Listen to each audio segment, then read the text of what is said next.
My name is Heather, and I thought that it would be a good idea to share with you what I call the hindsight being 2020 video. That means that I have had a lot of experiences that now that I've been through them, I have a whole lot of wisdom and a whole lot of encouragement for people that run into unexpected catastrophes.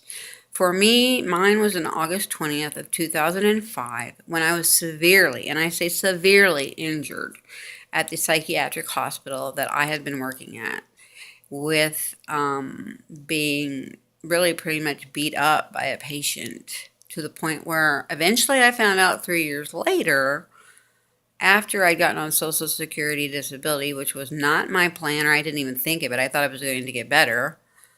I found out that I had a broken neck, that I had a broken shoulder, and that I had a horrible bunch of tears in the left part of my shoulder. All my ligaments were torn.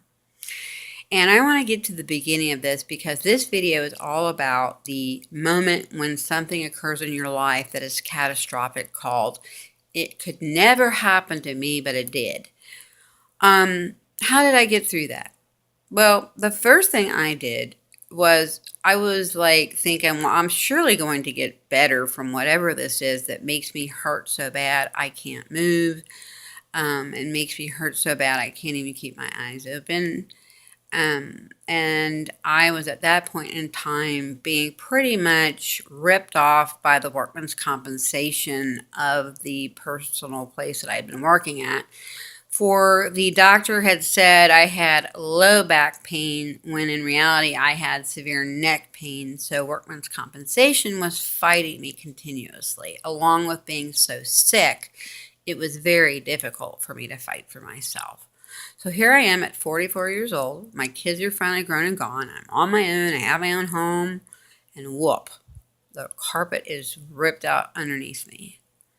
How in the hell am I going to pay my $1,250 mortgage on my cute little home?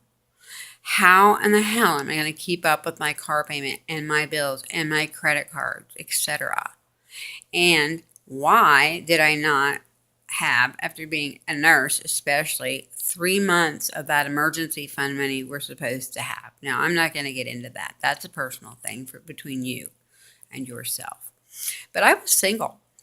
And what I did is that I went on to eBay and I started to buy really pretty crystal pendants and started to make essential oil blends, the best that I possibly could. And I started off going to a local coffee shop and asking them if I could sell my goods to make money. And what I would do is, because I was so ill, is once I made a sale, and it was, say, a $35 sale, and that was what my gas bill was, I would go straight home and go to bed because I could hardly keep my head up and had no idea that I had those injuries. The other thing that I did was, instead of taking out payday loans that are very, very risky, and instead of taking out loans from family members that also are very risky, I used my credit cards to pay off my bills. And I figured, the banks had a lot of money, and I really wanted to pay them back. However, the most important two things for me were shelter and food. Yeah, because I needed a place to rest and I needed to eat. I also did another thing that a lot of people will boo-hoo about, and that was I completely became unattached to material objects. I had accumulated so much stuff that I sold every single thing in my home except for my couch, my bed, and a TV. And that's a TV without cable, because cable was not an option at that point. And that's a hard thing for some people. I have a personal friend right now who's going through something like this, and it's just a financial crisis, and she can't make her rent. And instead of selling her second flat screen, huge TV set upstairs in her home that she hardly watches, she decided to take out a loan, one of those loans that you put your truck on or something, and you get $900. I needed transportation, so that was not going to be an option for me. So I took it upon myself to have a once a month, what I call full moon garage sale. And I put it on Craigslist. I put it everywhere. I told everybody. And I sold every single thing that I owned. Everything. Except for my clothing, a bed, a couch, and the TV without cable. Because I didn't need cable. Think about those packages we pay for with cable. And the home phone. Why do I need a home phone? So, pretty much, I had a very cleaned out home. But what I did have was a calm, peaceful, happy time throughout this year because I had undergone a treatment 3 months into being ill that workman's compensation said would make me better. I actually was injected by a physician with 30 steroid injections in my neck at one time. Now, as a nurse, I knew that I was only supposed to have 3 steroid injections in a year.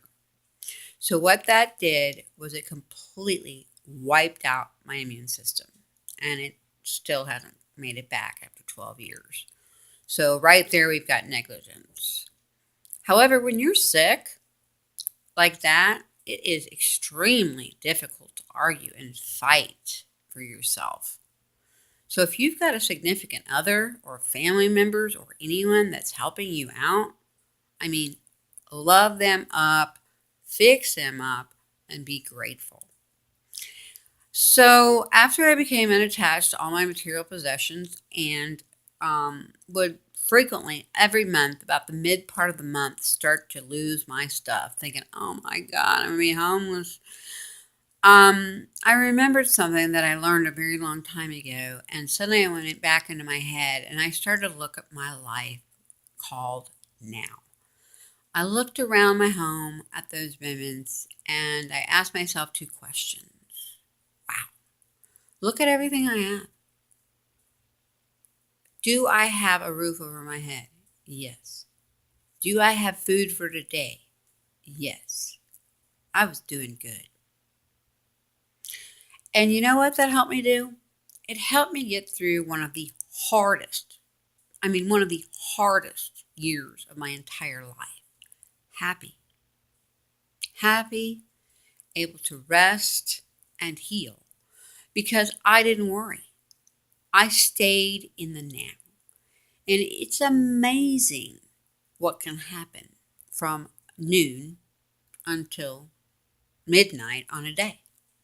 And every month I had exactly what I needed to pay my bills, to have food, and to have a roof over my head. So I wanted to put that out there because I am currently still disabled 12 years later. And I'm going to make another video next concerning the fact that you and I, how you can get Social Security disability insurance easily and not get weirded out about it, freaked out about it, or worried about it. Because I didn't even think about it for that first year. I had gone ahead and put in for it, and I'd gotten denied, of course, because you always get denied the first time. And I didn't realize that I had to be off work for a whole year, and I was.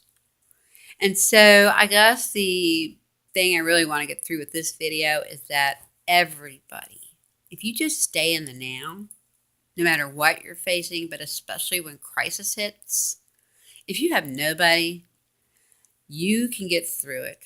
Really, just staying in the now, being grateful for what you do have, selling what you do have, and not being attached to your credit cards and debt anymore.